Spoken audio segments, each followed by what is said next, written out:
Bonjour, une nouvelle vidéo aujourd'hui pour essayer de comprendre la situation au Proche-Orient et le conflit entre Israël, le Hamas, le Hezbollah, etc.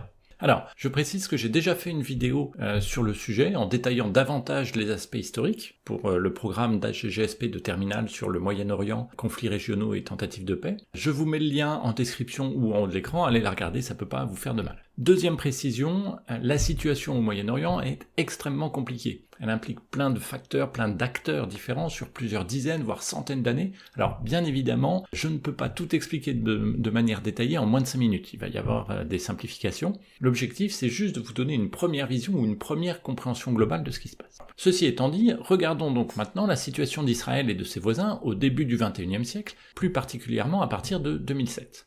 Vous avez d'une part l'État d'Israël et un côté palestinien, deux territoires, on va dire. D'une part la bande de Gaza, qui est administrée par le Hamas, qui est un mouvement nationaliste islamiste palestinien, avec une branche politique et une branche armée qui, elle, est qualifiée d'organisation terroriste par la plupart des grandes puissances occidentales. Et ce mouvement veut la destruction d'Israël. Et puis vous avez un autre territoire palestinien, la Cisjordanie, c'est là, qui est géré par l'autorité palestinienne qu'on pourrait qualifier de plus modérée, mais qui peine à s'imposer. Et puis il faut nuancer tout cela. C'est-à-dire que la bande de Gaza ne contrôle ni ses frontières, ni son espace maritime ou aérien, elle est sous blocus d'Israël depuis 2007, et la Cisjordanie, elle, comporte, vous le voyez là, de plus en plus de colonies israéliennes sur son territoire, avec en plus depuis 20 ans la construction aussi d'un mur de séparation entre les territoires israéliens et palestiniens.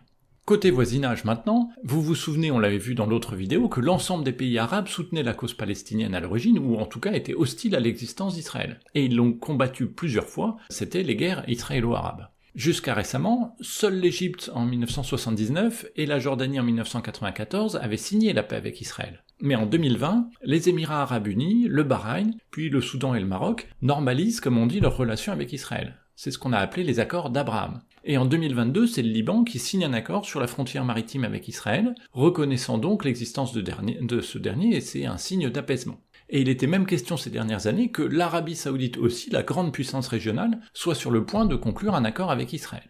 Autant vous dire que les Palestiniens se sentent du coup un peu abandonnés par les pays arabes. Finalement, il semblerait qu'il n'y ait plus que l'Iran et le Qatar qui les soutiennent vraiment, alors que les États-Unis, eux, soutiennent toujours fidèlement Israël.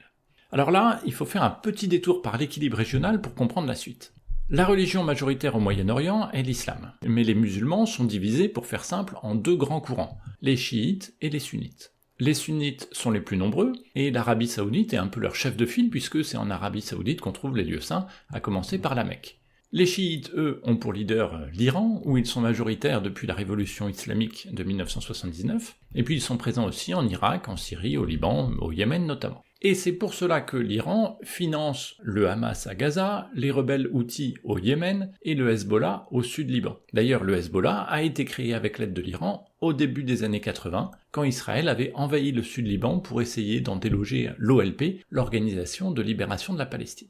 Donc vous le voyez, l'Iran cherche à s'affirmer dans la région face à l'autre grande puissance qu'est l'Arabie Saoudite, et développe son influence grâce à ces groupes armés que l'on appelle les proxys de l'Iran. Cela vient de proxy war en anglais, c'est-à-dire faire la guerre par procuration, par intermédiaire. Bon, et le Qatar, que vient-il faire là-dedans? Tout simplement, le Qatar soutient la cause palestinienne, il accueille même le bureau politique du Hamas depuis 2012, tout en étant aussi allié avec les Occidentaux. Et pour ce petit pays qui est coincé entre l'Arabie Saoudite et l'Iran, c'est un moyen d'exister sur la scène internationale. D'une certaine manière, comme il a pu le faire dans le sport par exemple, avec le PSG et ses stars, bien là, le Qatar utilise la diplomatie et son rôle d'intermédiaire comme moyen d'influence.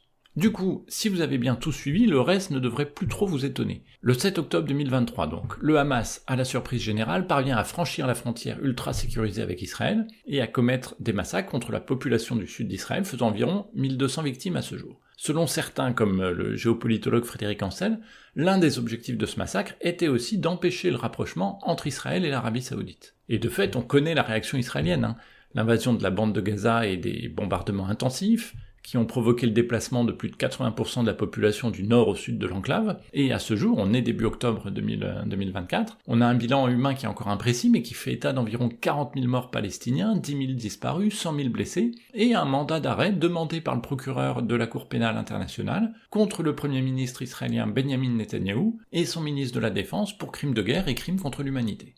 Alors, l'un des risques principaux de ce conflit était et demeure encore celui de l'internationalisation, puisque dès le 8 octobre, le Hezbollah lance des attaques depuis le sud Liban vers Israël, en soutien au Hamas, et les Houthis, dans les jours qui suivent, lancent des attaques par missiles et drones vers Israël et vers les navires commerciaux passant à proximité du Yémen. Je vous rappelle qu'on est sur un axe maritime stratégique, là, à proximité du canal de Suez. Donc vous voyez bien là l'action des proxys iraniens dont on a parlé tout à l'heure. Et d'ailleurs, Israël va, elle, s'attaquer à des milices pro-iraniennes et même à des militaires iraniens en Syrie ou au Liban, soupçonnés d'avoir aidé à l'organisation de l'attaque du 7 octobre.